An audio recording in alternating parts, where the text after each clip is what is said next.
गरुड़ पुराण हिंदू धर्म के प्रसिद्ध धार्मिक ग्रंथों में से एक। वैष्णव संप्रदाय से संबंधित गरुड़ पुराण में मृत्यु के बाद सन्नति प्रदान करने वाला माना जाता है। इसलिए सनातन में मृत्यु के बाद गरुड़ पुराण के श्रवण का प्रावधान है। इसके देव भगवान विष्णु हैं। 18 पुराणों में गरुड़ महापुराण का अपना एक विशेष महत्व है, क्योंकि इसके देव स्वयं विष्णु माने जाते हैं, इसलिए यह वैष्णव पुराण है।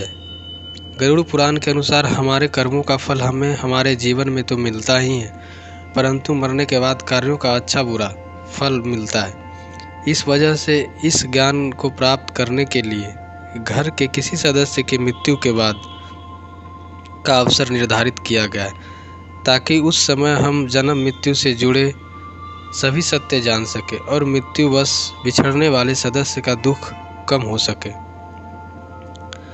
वास्तविक तथ्य यह है कि गरुड़ पुराण में भगवान विष्णु की भक्ति का विस्तार से वर्णन मिलता है। विष्णु के 24 अवतारों का वर्णन ठीक उसी प्रकार इस पुराण में प्राप्त किया होता है जिस प्रकार भगवत पुराण में उपलब्ध होता है।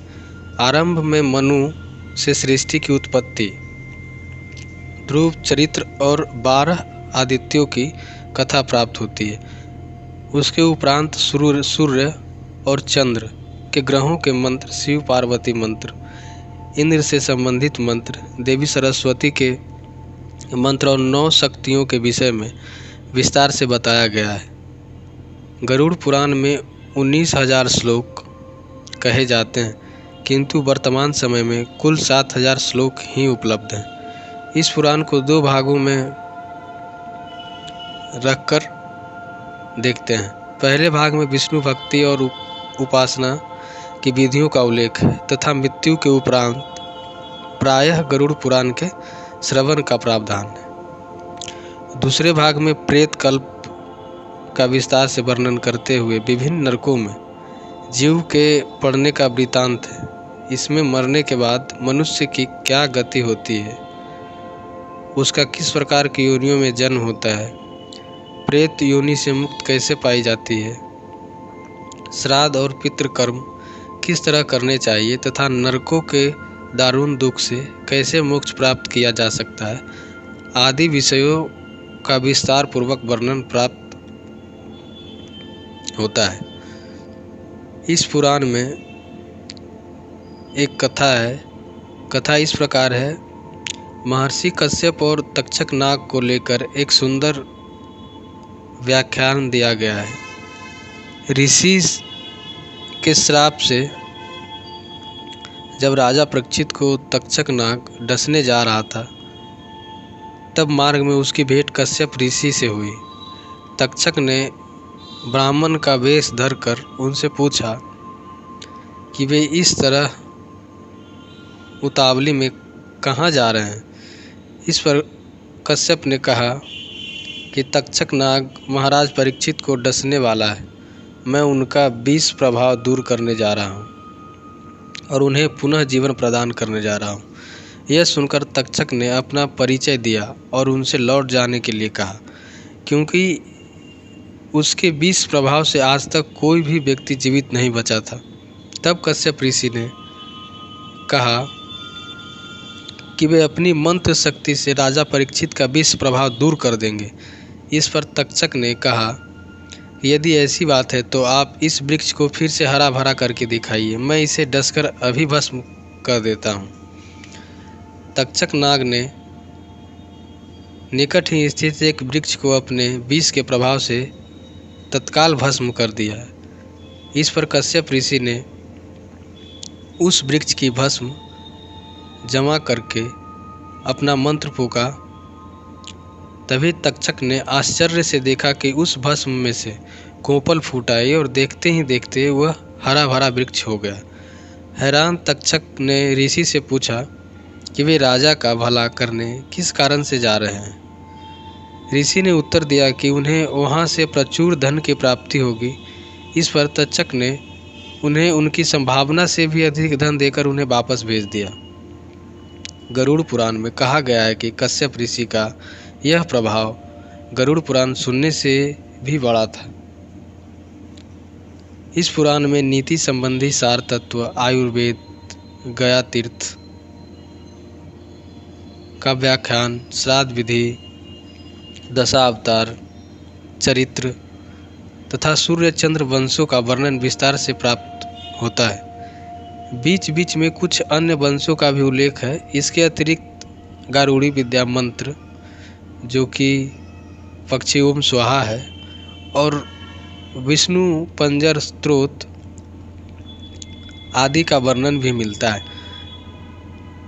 गरुड़ पुराण में विविध रत्नों और मणियों के लक्षणों का वर्णन विस्तार पूर्वक किया गया है।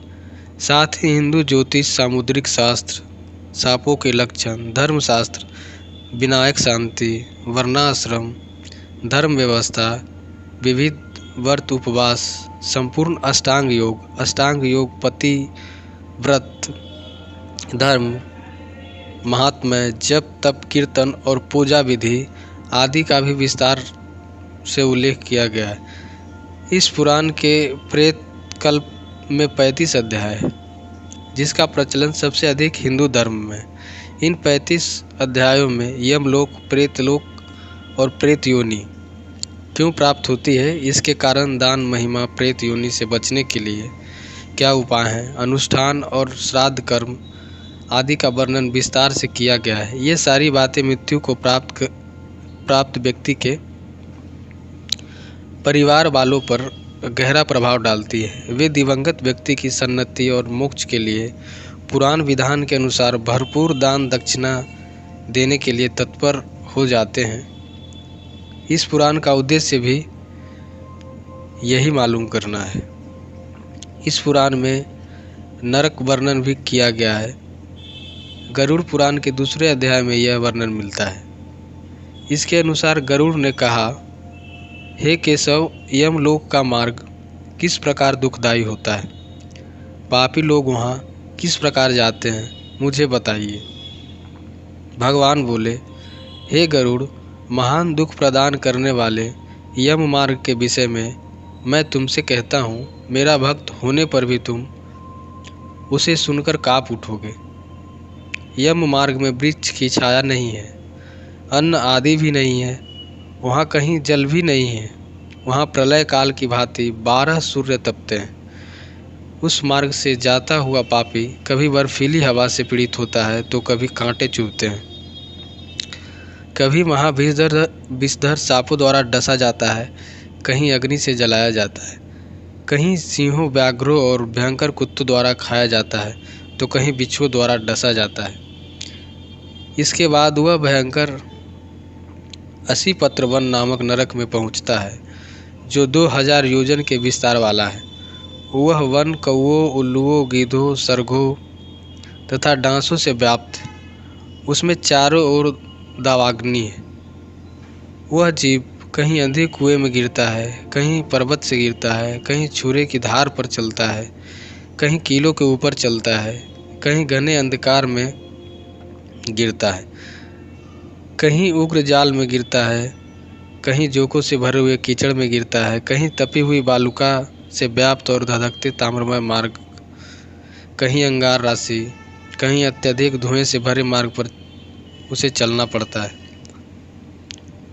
कहीं अंगार वृष्टि, कहीं बिजली गिरने, शिलावृष्टि, कहीं रक्त की, कहीं शस्त्र की और कहीं गर्म जल की वृष्टि होती है, कहीं खारे कीचड़ की वृष्टि होती है, कहीं मवाद, रक्त तथा विष्ठा से भरे हुए तालाब हैं। यम मार्ग के बीचों बीच अत्यंत उग्र और घोर बैतरनी नदी बहती है। वह देखने पर दुखदायिनी है, उसकी आवाज़ भय पैदा करने वाली है। वह 100 योजन चौड़ी और पीव तथा रक्त से भरी है। हड्डियों के समूह से उसके तट बने हैं।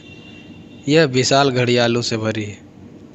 हे गरुड़, आए पापी को देखकर वह नदी ज्वाला और धूम से भरकर कड़ाह में खौलते घी की तरह हो जाती है। यह नदी सुई के समान मुख वाले भयानक कीड़ों से भरी है। वज्र के समान चोंच वाले बड़े बड़े गिद्ध हैं। इसके प्रवाह में गिरे पापी, हे भाई, हा पुत्र, हा तात, कहते हुए विलाप करते हैं। भूख प्यास से व्याकुल हो पापी रक्त का पान करते हैं। बहुत से बिच्छू तथा काले सांपों से व्याप्त उस नदी के बीच में गिरे हुए पापियों की रक्षा करने वाला कोई नहीं है। उसके सैकड़ों हजारों भंवरों में पड़कर पापी पाताल में चले जाते हैं, क्षण भर में ही ऊपर चले आते हैं। कुछ पापी पास में बंधे होते हैं, कुछ अंकुश में फंसा कर खींचे जाते हैं और कुछ कौवों द्वारा खींचे जाते हैं। वे पापी गर्दन हाथ पैरों में जंजीरों से बंधे होते हैं, उनकी पीठ पर लोहे के भार होते हैं। अत्यंत घोर यमदूत द्वारा मुकदरों से पीटे जाते हैं और रक्त बमन करते हैं तथा बमन किए हुए रक्तों को फिर से पीते हैं। इस प्रकार 17 दिन तक वायु वेग से चलते हुए 18वें दिन वह प्रेत सौम्यपुर में जाता है।